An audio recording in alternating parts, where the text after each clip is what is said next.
Assalomu alaykum hurmatli televizor ko'ruvchilar. Uyg'ur televiziyasining kundalik xabarlarini ko'rishinglarni qarshi olamiz. Xitoy doiralari Dinizat Abdulhamid Eminning farzandlarini ommaviy so'rinda dadisi ustidan majburiy shikoyat qildirgan. Dotsent doktor Burhan Ulug'yo'l kasbni suyish, ijtihadkorlik va utuq qozonish temasida suhbat o'tkazdi. Turmush bilimlarida ma'lumot. Tövəllidi ixtilaf xəbərlərimizdən təfsiri məzmunlarda bolsun.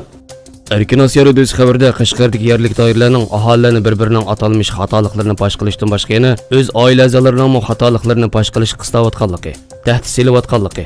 Erkin Asiya Radiosu muxbirining Qashqar shahriga qarata ilib olgan telefon ziyoratida Qashqar shahrining Armudun yezisida o'tgan yil ochilgan bir siyosiy o'g'inish yig'inida Xitoy doiralarining turmadagi Dinizat Abdulhamid Eminning lagerdagi o'g'li va qizini dadisi ustidan shikoyat qildirganligini oshkorlab, o'zlarining tutilishiga dadisining sababchi ekanligini bildirib, ko'pchilikni dadisidan ibrat olishga da'vat qilgan. Qashqarda yig'ilish lagerdagilar har kuni tushdan keyinlik so'roq vaqtida mahalladoshlari, qo'shnilari, do'stlari yoki xizmatdoshlari to'g'riliq masala fosh qilishga qistilib, hech nima deb bermagan ahvolda o'z oila a'zolari to'g'riliq masala fosh qilishga zo'rlangan. Bu qistash va zo'rlash ba'zida til haqorat, ba'zida tayoq to'qmoq va ko'pincha hollarda osh qo'yish yoki uyqusiz qoldirish usuli bilan davom qiladi ekan.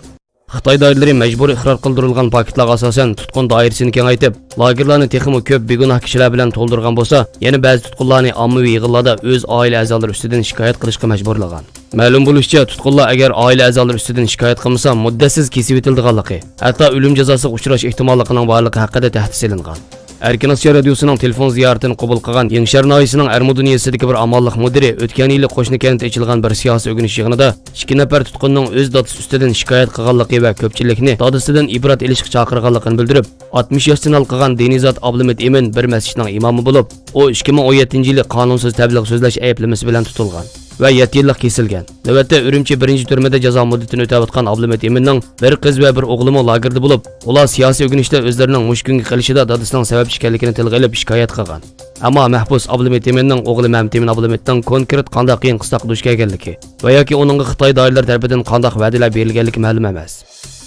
O'tgan yili Fransiya axborot agentligi Xitoyning torlarda oshkor tarqatilgan 1500 dan ortiq hukumat materiallari ustida tekshirish olib berib, materiallarning birida lager vazifasining lagerdagilarni haqiqiy bir Xitoy fuqarosi qilib qayta tarbiyalab chiqish uchun oldi bilan ularning ajdodlari bilan bo'lgan beg'in uzib o'tish, nasab yiltizini qirqib o'tish, ijtimoiy munosabatlarni kesib tashlash va kelib chiqish yiltizini pak-pakiz to'ldirish zarur deb aniq belgilangan ekan. Ba'zi mustaqil kuzatuvchilar va tarafsiz davlatlar Xitoy hukumat materiallaridan oshkorlangan yuqoridagi bayonlar va axborot oshkorlangan Yengshar Armudundagiga o'xshash paketlarga asosan lagerlarning terrorlik bilan aloqasi yo'qligini, uning faqat bir irqiy qirg'inchilikqa vosita bo'layotganligini ilgari surgan.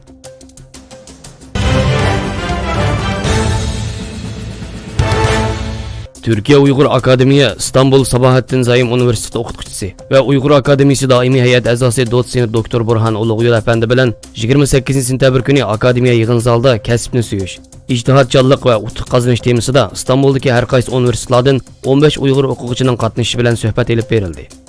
Burhan apandi kasbni suyish, ijtihadkorlik, muvaffaqiyat qozonishdan iborat 3 tema asosida o'quvchilar bilan suhbat o'tkazib, ayrim eng avval tanlagan kasbni suyish yoki so'ygan kasbni tanlash kerakligini, muhim pallar bilan muhim emas pallarni ayirib olib, asosiy pallarga texmi ko'p vaqt ajratish kerakligini, amalba davlat universitetida o'qishga kirishga tirishib, o'zini rag'batlantirgan kuch izlash, ishonch bilan yashash kerakligini, eng avval o'qituvchi ustozlarni hurmat qilishni bilish, darslarni ko'ngil qo'yib anglash va cho'qim xotir qoldirish kerakligini, o'zi suyib qilgan ishdan hozir elish, bilim elishni oldin qo'ringa qo'yish, g'oyani buyuk qilish va shu g'oya uchun o'zliksiz oliq ilgirlash kerakligini astoydillik bilan ta'kidlab, o'quvchilar vaqtni yaxshi o'rlashtirishni bilishi, har kuni cheniqishga, erkin faoliyat qilishga vaqt ajratish lozimligini, agar dars vaqtida o'qituvchining so'zlagan darslarini ko'ngil qo'yib anglasa, dars muzokara qilish uchun ko'p vaqt ajratishning hojati yo'qligini bildirgan.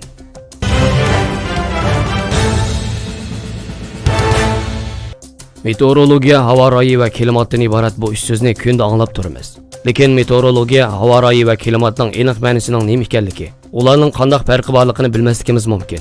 Meteorologiya bo'lsa osmon bo'shlig'idagi shamol, bulut, yomg'ir, qor, qiro, shabnam, asan-usan, gardish, chaqmoq, guldirmomi qatorliq barliq havo royi ahvollarining fizikalik hodisasidir. Havo royi bo'lsa insonlar faoliyatiga ta'sir ko'rsatadigan paytlik meteorologiya alohidaligining universal ahvolidir. Ya'ni havo royi atmosferaning qisqa mezgil ichidagi ochiq tutuq, illiq sovuq bo'lishi, shamol kuchi, shamolning surat qatorliqlarning o'zgarishini ko'rsatadi. Masalan, biz odatda bugun havo bak yaxshi bo'ldi, tunugun havo bak nachar bo'ldi, bo'ron chapqinlik kun bo'ldi, yomg'ir yog'di deymiz. Mana bular havo royi bo'lib, bundaq havo royini meteorologiya degili bo'lmaydi. Klimat bo'lsa butkul yer shari yoki ma'lum bir rayonning 1 yillik yoki 1 mezgillik meteorologiya ahvolining ko'p yillik alohidligini ko'rsatadi. Ya'ni u ma'lum bir rayonning uzoq mezgillik havo rayining o'rtacha ahvolini ko'rsatib beradi. Shu sababdan havo rayi bilan klimat zich munosabatlik. Ammo ularning mohiyatida farq bor. Havo rayi tartibsiz, qonuniyatsiz bo'ladi. Shu sababdan necha kundan keyingi havo rayi qarta oldin ma'lumot berish nisbatan qiyin bo'ladi. Atmosferaning tarkibi yoki boshqa omillarning o'zgarishi orqali klimat o'zgarishiga qarata oldin mo'ljallash bo'lsa, uningga o'xshamaydigan boshqa bir xil ahvol bo'lib, uningga qarata oldin mo'ljallash nisbatan oson bo'ladi. Xabarlarimizni ko'ringlar, rahmat. Ko'rishgacha omon bo'linglar. Xayr xo'sh. Allohga omonat.